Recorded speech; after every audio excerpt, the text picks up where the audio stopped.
Russia on March 4 said that its forces had hit Ukraine's U.S.-made fighting vehicles, while Ukraine said it had attacked Russian battlefields, according to their latest updates, as the Russia-Ukraine conflict has lingered on for 2 years. The Russian Defense Ministry said in a war report that the Russian troops continue to attack the Ukrainian army's active forces and equipment in various directions, including Kupiansk, Donetsk, Kherson, and Avdiivka. It destroyed 2 tanks, including an Abrams main battle tank, provided by the United States to the Ukrainian army, 4 infantry fighting vehicles, including 3 U.S.-made Bradley infantry fighting vehicles, armored vehicles, howitzers, and the HIMARS multiple rocket launcher system. It also struck Ukraine's ground control station of unmanned aerial vehicles, UAV, and other equipment and facilities, downing multiple drones. The General Staff of the Armed Forces of Ukraine said that 60 combat engagements took place in the past 24 hours, with the Ukrainian Air Force launching attacks on multiple Russian personnel and military equipment concentration areas, as well as UAV control stations. Also, Russian officials said 38 drones had been shot down. The Kerch Bridge, which connects Crimea with Russia, was temporarily closed. The attack comes as Ukraine continues to urge allies to boost arms supplies. Russian troops have recently made gains in Ukraine as Kyiv struggles to sustain its forces with Western-made arms. Moscow took control last month of the key eastern town of Avdiivka. Meanwhile, Dmitry Medvedev,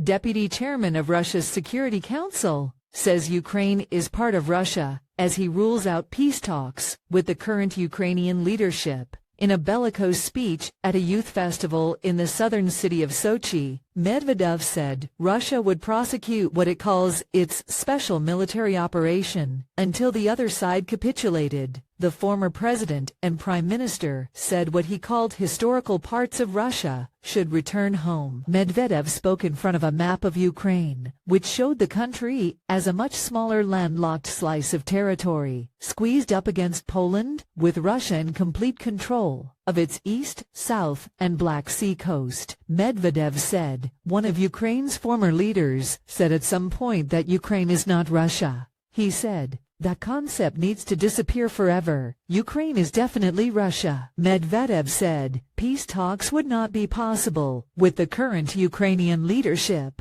led by President Volodymyr Zelensky. He said any future Ukrainian government that wants talks would need to recognize what he called the new reality on the ground. Commenting on East-West relations, Medvedev, who accused us special forces and military advisors of waging war against Russia, said ties between Moscow and Washington were worse than during the 1962 Cuban Missile Crisis.